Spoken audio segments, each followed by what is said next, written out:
All right. Well, as our conference previews taper away from the power conferences into the group of five, we also have to talk about one of the best teams in the country, Notre Dame, floating around there in their independence. They refuse to join a conference, but that may actually play to their advantage. And we have a very special guest helping us preview the Notre Dame Fighting Irish. We have Ty Hildebrandt of the Solid Verbal. Ty, we're thrilled to talk ball with you today. You've got a heck of a squad to root for there in South Bend.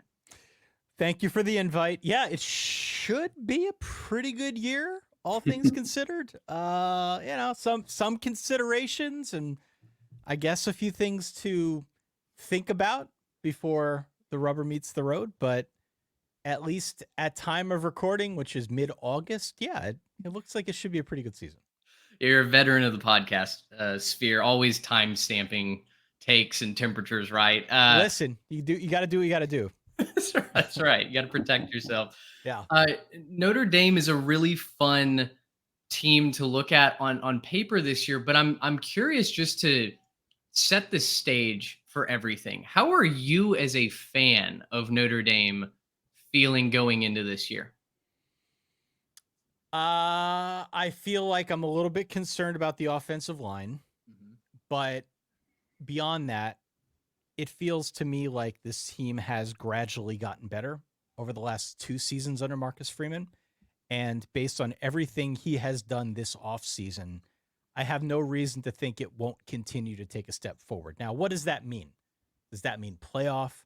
Does that mean 9-3, but they feel better on offense? I mean, that's probably where we can get into something of a debate here. But for the most part, yeah, it feels like this is a program trending in the right direction. It feels like the talent level's at an all-time high. It seems with this new playoff system that there will be more opportunity for a team like Notre Dame to find itself playing a meaningful postseason game. So as a fan, I'm pretty excited about that. Honestly, it feels to me like it's headed towards a great season. If you want to talk about schedules and individual personnel groups and that type of thing, that I think only further supports the case. But right now, again, to timestamp this mid-August, I'm feeling pretty optimistic.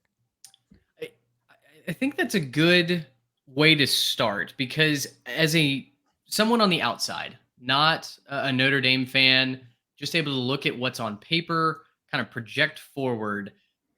I think Notre Dame has as good a shot as any as going into the college football playoff and making some noise and being a team that fights there till the very end.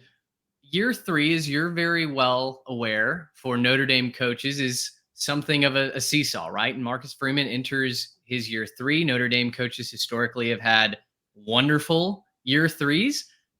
Some of his predecessors have notably had horrific year threes. So you've given us your perspective. The fan base as a whole, what's the perception of Marcus Freeman specifically? And do you feel like this team is fully bought in his leadership? Oh, I think the team's definitely bought in his leadership. That to me isn't so much of a question. The fan base, though, is interesting because you'll recall the circumstances under which Freeman got the job. Brian Kelly leaves, goes to LSU. Something of a surprise, maybe not to the athletic department, but to those of us on the outside looking in, felt like it came a little bit out of left field. So Freeman gets the job, I think, primarily because he was seen at the time as an up and comer. He was seen at the time as somebody who could go out there and recruit, one of the better recruiters in the country. And I recall, and I'm sure you guys do as well, there was sort of this seesaw within the Notre Dame fan base of, do we want to give the job to Tommy Rees? Do we want to give the job to Marcus Freeman? Do we want to risk blowing up whatever continuity we have going outside? Ultimately, they determined that Freeman is the guy. And I think the thing that has come across loud and clear just among fans of the team, and maybe I'm just speaking for myself here, there was this expectation that though Freeman could be a good coach at some point, there would be a bit of a learning curve. This is a big job to step into kind of cold, right? Just from being defensive coordinator to suddenly being in charge of one of the biggest brands in college football, if not sports as a whole in the United States. That was a pretty big step up. So we saw in year one, there were some rough patches, right? It did not start well. Last season got a little bit better. And I think this offseason, at least from my perspective, represented a little bit more in the Freeman maturation process. And by that, I mean he has been ruthless in the portal. He has gone out there and gotten guys that he feels can come in and play right away. Not so much even to plug gaps, but guys who are the best available targets who want to come to Notre Dame, who he feels can help the team. He is willing to sign those guys up. And then secondly, to go out there and hire a guy like a Mike Denbrock to run the offense, I just think it shows that there is some self-awareness with what needs to improve with this team if they want to get to that next level, whatever that may be. So you go out, you hire Denbrock. Denbrock was there before. It didn't end particularly well, but he has grown in his career over the last 7 seasons or so. And so it makes a lot of sense. They opened up the pocketbook. They bring in Denbrock. Not only that, but they bring in Riley Leonard. Like, there were moves that I think Freeman made that demonstrate how serious he is about winning and getting this team to the next level. So as a fan, I feel optimistic about that. The next step is getting to the playoff. The next step is against the 3 big teams that they play this year, winning 2 out of the 3, maybe 3 out of the 3. We're very quickly going to get to the point where we have to talk about what's going on the field, but all the off-field stuff seems like not only is the team bought in, but there is a definite vision and direction to the positive for this program. You mentioned Riley Leonard, and it's the second year in a row he's brought in that X factor quarterback, right? With Sam Hartman a couple years ago through the portal, and now Riley Leonard has a little bit of an injury history, struggled with that last year at Duke. What are your expectations for him as he steps into this new level of competition, new level of eyeballs, new expectations in South Bend? Initially, I was not a fan of the move. Initially, my reaction was, I'm not sure Riley Leonard's that good. And like most things Notre Dame, over the long hold-off season, I talked myself into it. So I reserve the right to change my mind on how he'll fit in this system. I will say that initially, when the talks were swirling that Riley Leonard was going to end up at Notre Dame, and it was well known for a while, even before it became official, that was a Jared Parker system. The previous offensive coordinator who somehow got hired by Troy to be their head coach. In the interim now, what happened? Well, Parker leaves, Denbrock comes in, and suddenly you look at the system and you say, okay, now this makes a lot more sense. This is a system that definitely plays to the likes of a Riley Leonard, who's a mobile quarterback, who has improved on his accuracy as a passer, as opposed to the Parker system, which was built, I think, primarily about trying to get guys close to the line and then bash your brains in with an Audric Estime or pop one over the top on a play action pass. Mike Denbrock doesn't really do that. His system is designed, I think, to try and stretch the field horizontally, vertically. He's much better with utilizing space, using RPOs, things of that nature, and that's very much Riley Leonard's jam. So it seems to me like Riley Leonard got a bit of an upgrade with Mike Denbrock stepping in place of Jared Parker. And so provided he's healthy, which of course is the other side of this because he had all those ankle injuries and had the tightrope procedure, he's still rehabbing it. Provided he stays healthy, I think the system around him, I think the supporting cast around him is in a really good place. So he should succeed. What does that look like from a stat standpoint? What is it? I'm not going to put a number on it. I have no idea, but I do think at the end of the day, the offense is set up in a way that benefits his skill set. And Trey's going to get into kind of the skill positions here in just a second, but you mentioned health as the top concern, priority, what have you. We're Aggies. We understand losing your quarterback and playing 3 or 4 of them, not a great viewing experience on a year-to-year basis. It feels like it's been a decade since we've watched one quarterback play the majority of a season in Aggie land. And heck, last year we lost Wegman to a freak blitz, right? So in that vein, talk to me about the offensive line. It feels like this is the first season where the national narrative isn't fawning over Notre Dame's offensive line. I don't think the issue is lack of talent, but it seems like a lack of maybe experience at the highest level, right? When the bullets are flying, you don't have Joe Alt. And on top of all that, you lose your starting left tackle to a freak fall camp injury now. Yep. And oh, by the way, Nick Skirton is awaiting whoever that left tackle is week 1 in College Station. So digest all of that information and kind of synthesize it into what does Notre Dame do along this offensive line? What are you expecting from them? Yeah, I mean, you mentioned the injury. That was a bummer. You're talking about Charles Jagusa, who 6'7", 6'8", redshirt freshman, figured to step in and take over for Joe Alt, who got drafted by the Chargers. It's not just Joe Alt who got drafted, also Blake Fisher, their right tackle. So you lose both tackles. There is a fair amount of experience in the interior line, but now you lose your presumed starter at presumably the most important line position, and it causes you to have to shuffle things around. So they have a guy, Tosh Baker, who has played all over along the line, sort of their utility guy along the offensive line under Joe Rudolph. He figures to step in. He's got a fair amount of experience, and I think he will be okay. I don't think he's got quite the ceiling as the guys replacing, but by and large, it's not like they're going to put a true freshman in there. This is somebody with a lot of experience, and I think by the time kickoff happens against Texas A&M, they'll have 4 guys with starting experience along the offensive line that can step in and provide something of a push up front. That's not to say it's been a ton of starting experience, mind you, but it's not like they're completely green up front. Frankly, that's the real question for me. I'm not as concerned about what the offense is going to look like under Denbrock or the running game or even the receiver room, which was a huge question last year, but how that line meshes together, given that you lose those 2 big ends on the outside of the line, both tackles, and that you've got a lot of experience in the interior part of the line.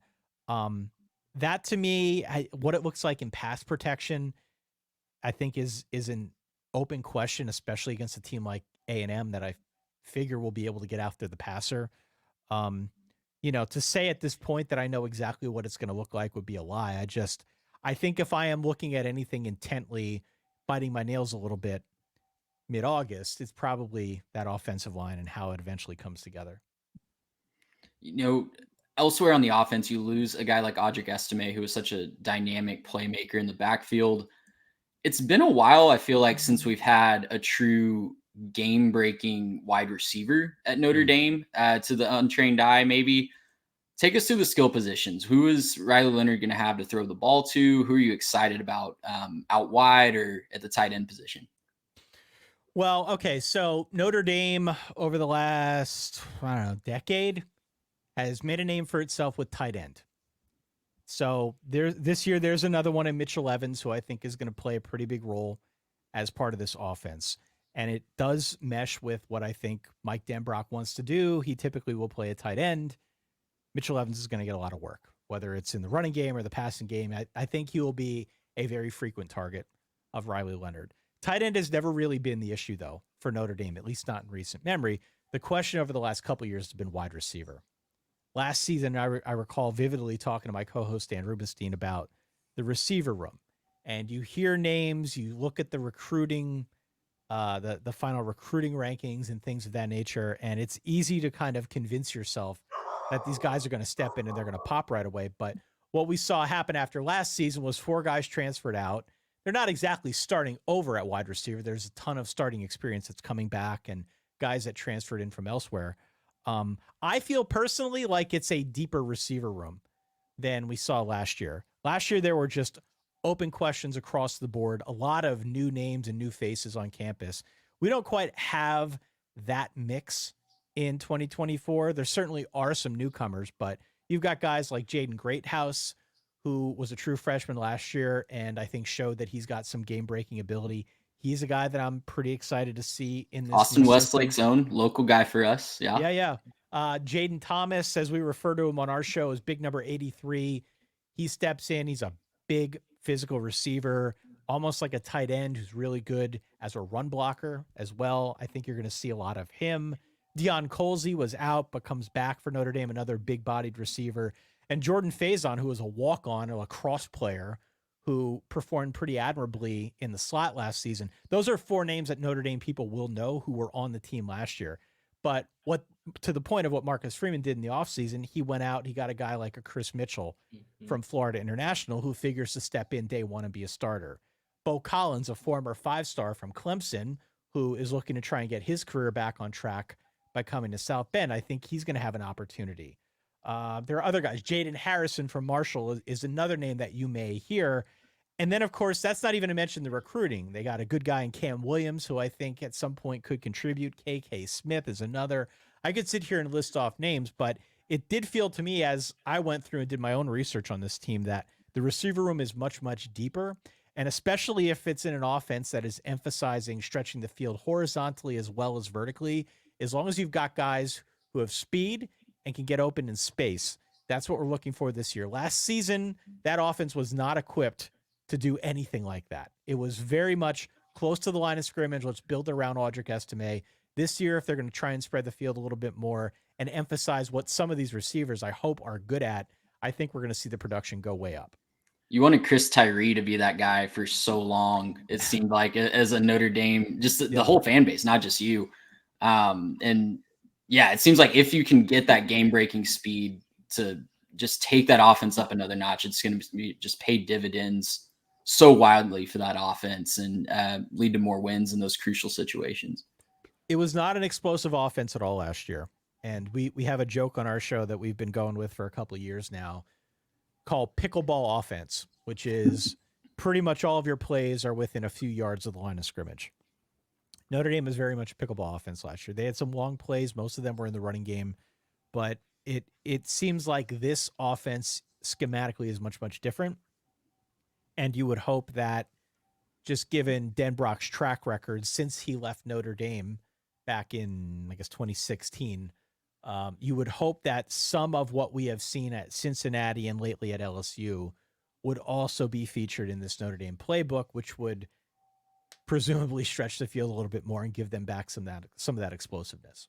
Well, and that for me, Ty, when I look at where Notre Dame fits in this ecosystem of super conferences and the 12-team playoff, that seems to be the missing puzzle piece to me, right? I mean, Notre Dame is usually very reliable on defense. Their ground game is fairly productive. But when I think of Notre Dame football, at least recently, it's not taking the top off of defense. It's not hyper athletic quarterback play outside, the pocket and making big plays. I don't watch Notre Dame necessarily every single week, but just in my perception of it, this feels like the next evolution of Fighting Irish football. And as someone that is on your schedule week 1, and also someone that surveys the national landscape, that gets my attention. My eyebrows certainly raise with what I think we're going to see from Notre Dame's offense this season.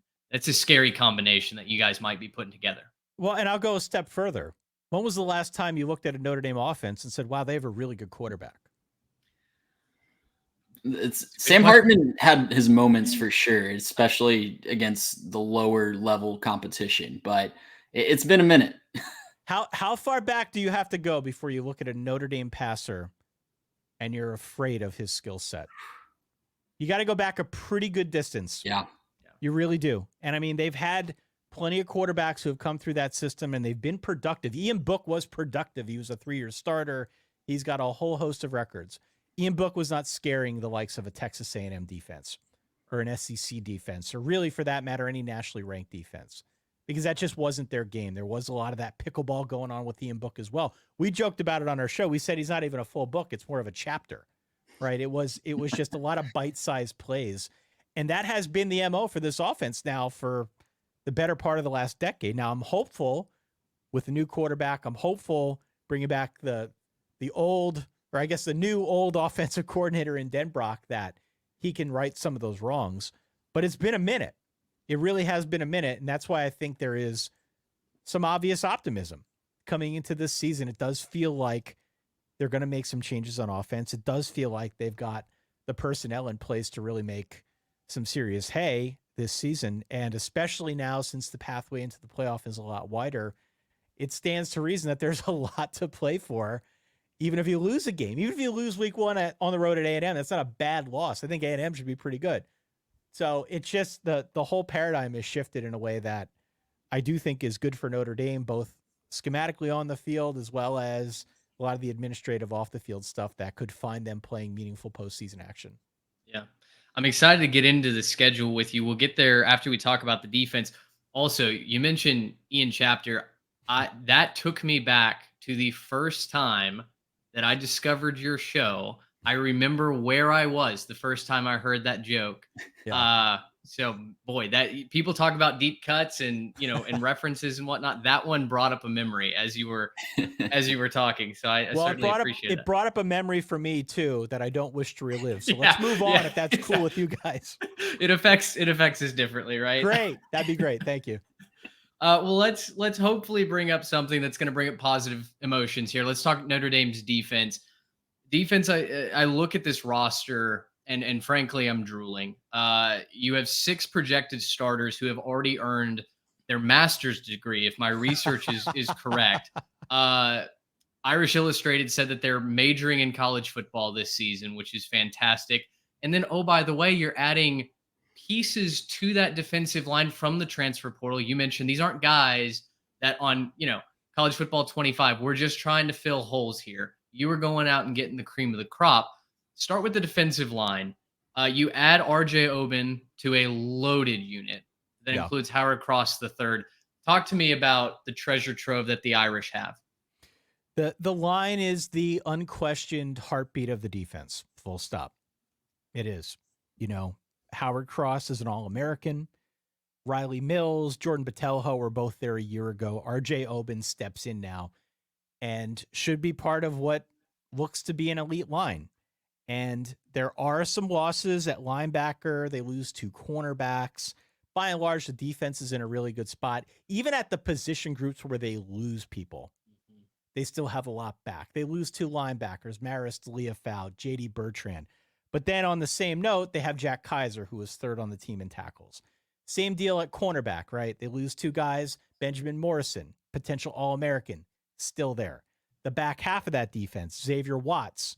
Xavier Watts was an All-American last year, led the nation with 7 interceptions from the free safety position, excuse me.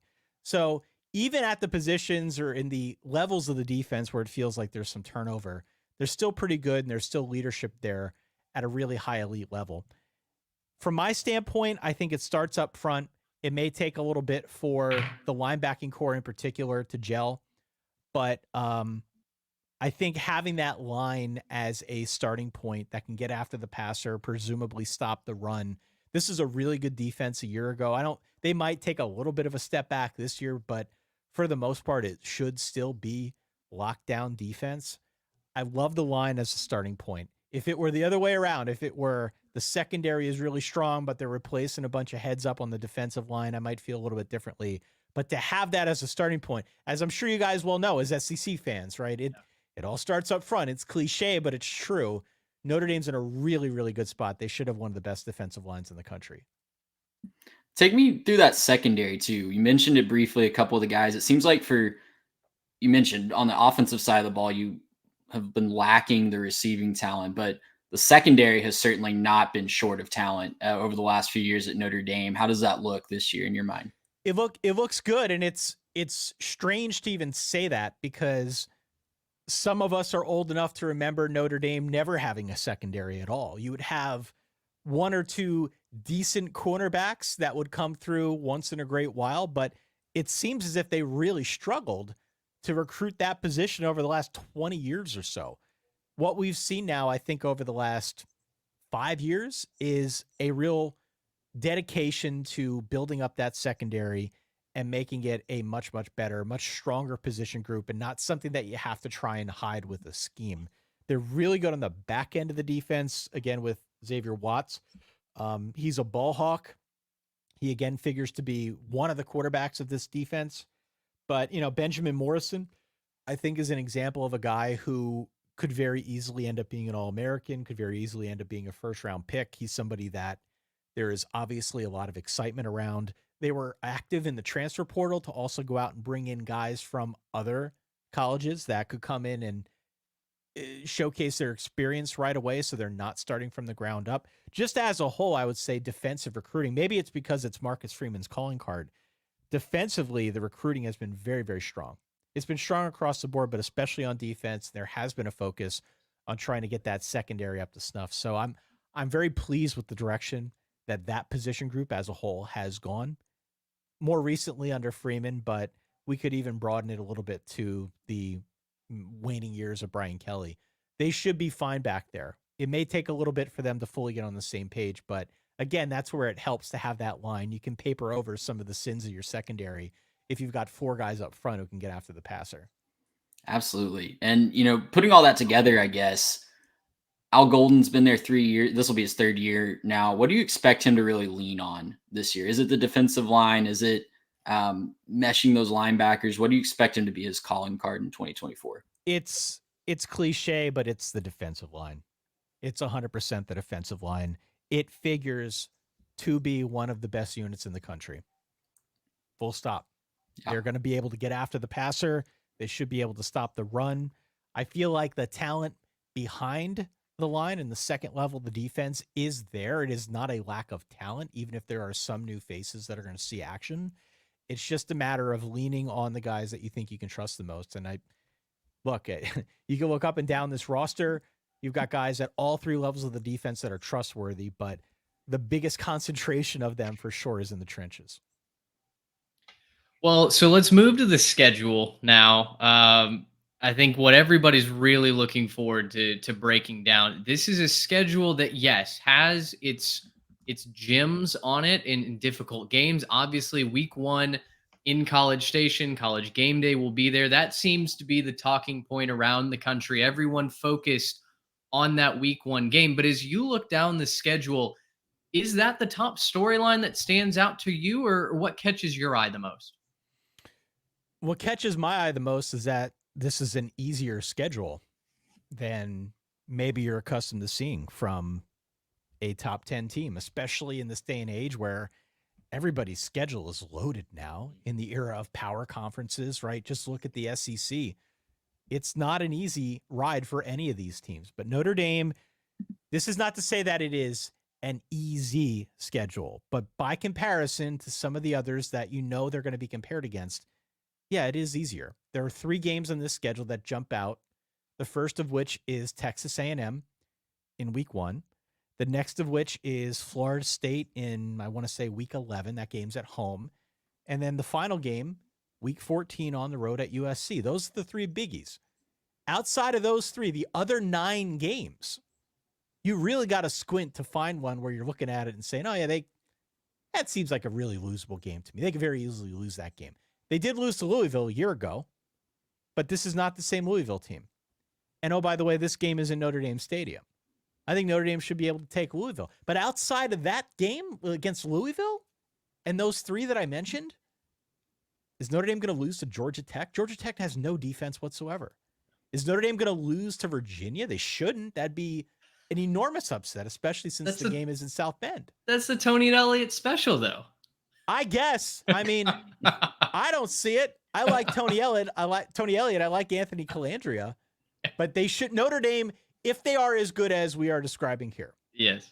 Notre Dame shouldn't lose that game. They shouldn't lose any of these other games on the schedule. Between the first game of the year in week 1 and the last game of the year in week 14 on the road at USC, Notre Dame plays 1 true road game, and that's in week 3 at Purdue. There are other games that are away from home, but they're neutral site games. And the competition isn't such that it really frightens me. So this is all a very long way of saying the schedule looks marvelous. The schedule looks like if they are half as good as I expect, as many expect, they should be able to pencil their way into the playoff without issue.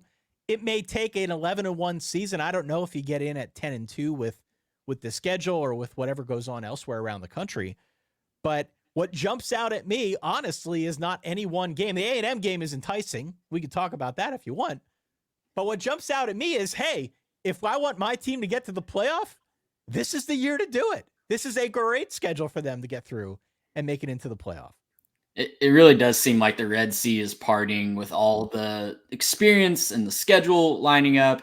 I will say that November is really interesting to me. The Florida State and USC bookend of November that you mentioned, a lot of that hinges on if USC is actually good, though. I'm not so convinced that USC won't come into the Big Ten and really struggle without a certified good defense.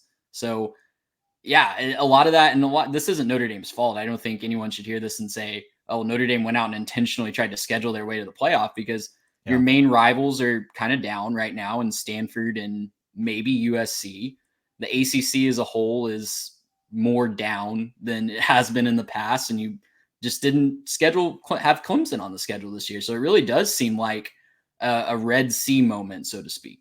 Yeah, and look, some of these teams are going to get better. You never Yeah, really absolutely. know. You never really know. We're, again, mid-August. We have to timestamp this in Yeah. the on-demand audio space.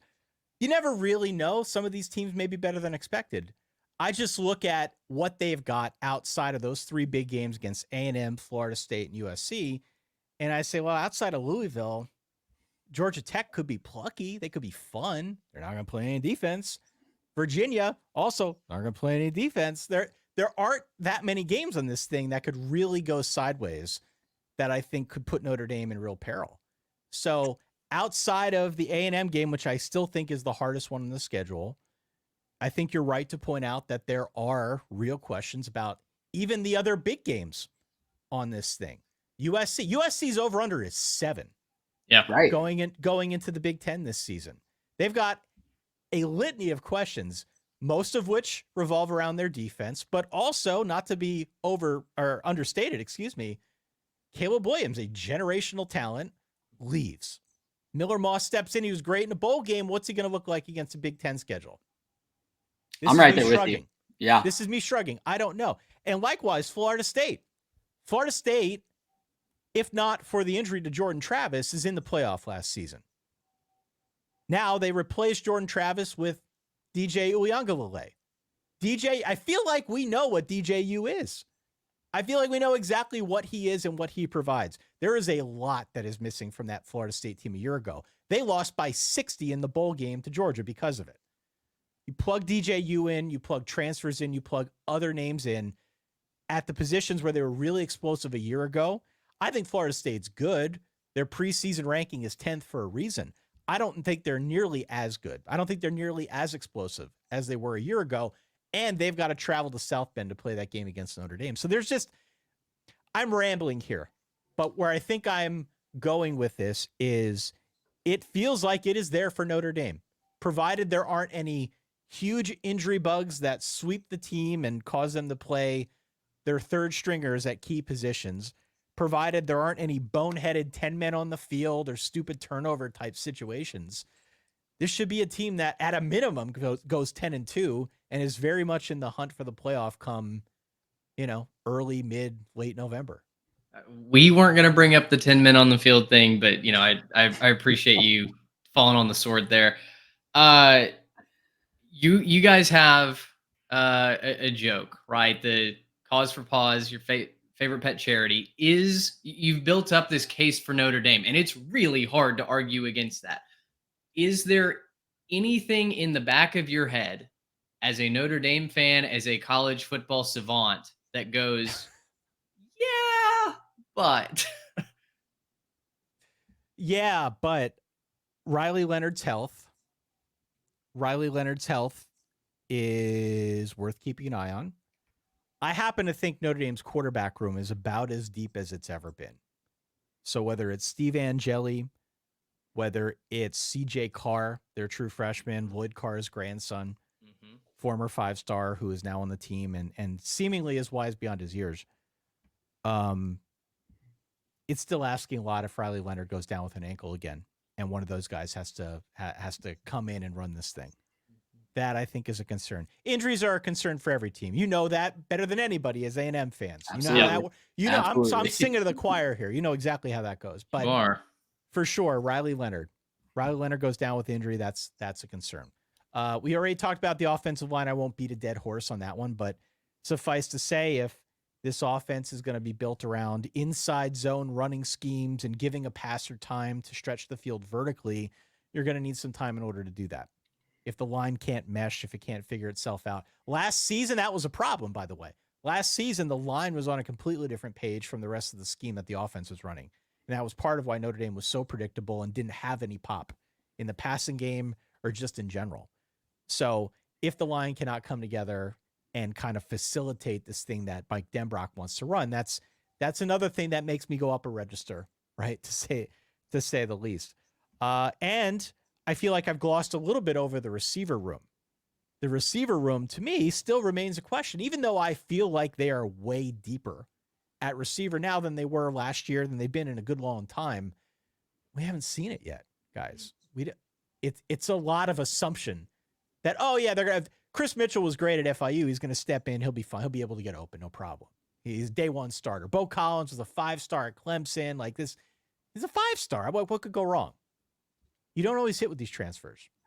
You don't. And so the assumption that this is just going to click because it's a new offense and a better quarterback, and yeah, that's fair to ask the question about and wonder if that does not happen, what that means for this team's trajectory in 2024. All right, Ty, we'll get you out of here on this one, kind of a two-parter to send you off. First part, is Notre Dame hosting a playoff game in December in your mind? And second, just give us a non-Notre Dame related hot take that you're the most confident in going into the 2024 season. Is Notre Dame hosting a playoff game? I will say yes. I see an 11-1 Notre Dame that hosts a playoff game. All right. As for a hot take that I am confident in, we've been going through and doing team previews just like you guys. I am way too confident in 2 Big Ten teams. I'm very confident in Rutgers. I think Rutgers is actually going to be pretty good this year. And it's the kind of thing that you say out loud and you still feel uncomfortable saying it. Sure. Even though I've done all the research, I've researched hours of Rutgers stuff, watched footage like you would not believe of the Rutgers spring game stuff, everything you can imagine. I am confident that that is the case. They will be better. It still feels a little dirty to say it. It still feels like I'm putting my neck out there in a way that's uncomfortable. So Rutgers is one. I'm also pretty confident that Minnesota is going to be a lot better.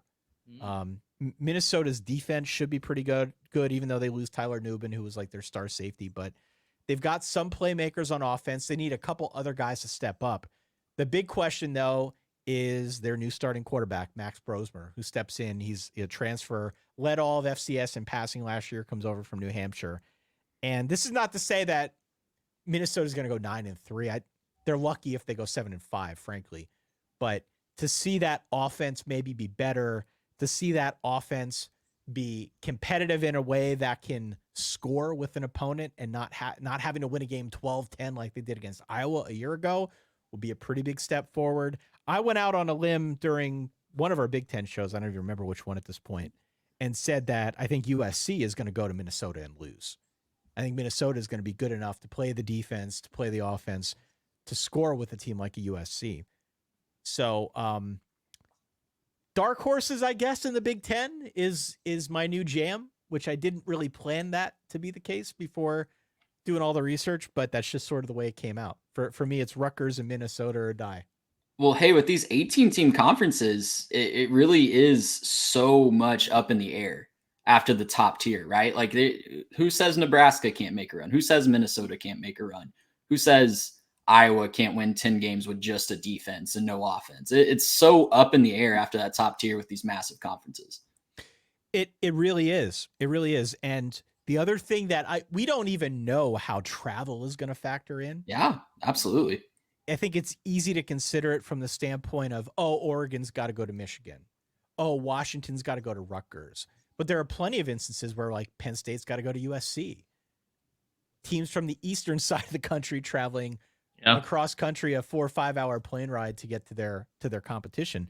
We don't fully know if at all that's going to play a factor in this college football season. It's not unique to the Big Ten. It's obviously the case in the ACC. It's certainly the case in the Big 12 as well. The SEC, I guess, skirts it a little bit. They're a little bit more self-contained at the Southeast, but you get the picture. There are just new variables that we got to consider this year that, frankly, I'm not sure I fully know how to handicap. Mm-hmm. Well, we thought we were getting you here to talk Notre Dame. It ends up we're unified over our Rutgers opinions, just as the good Lord intended. Ty, thrilled to have you on. We really appreciate you stopping by to talk ball.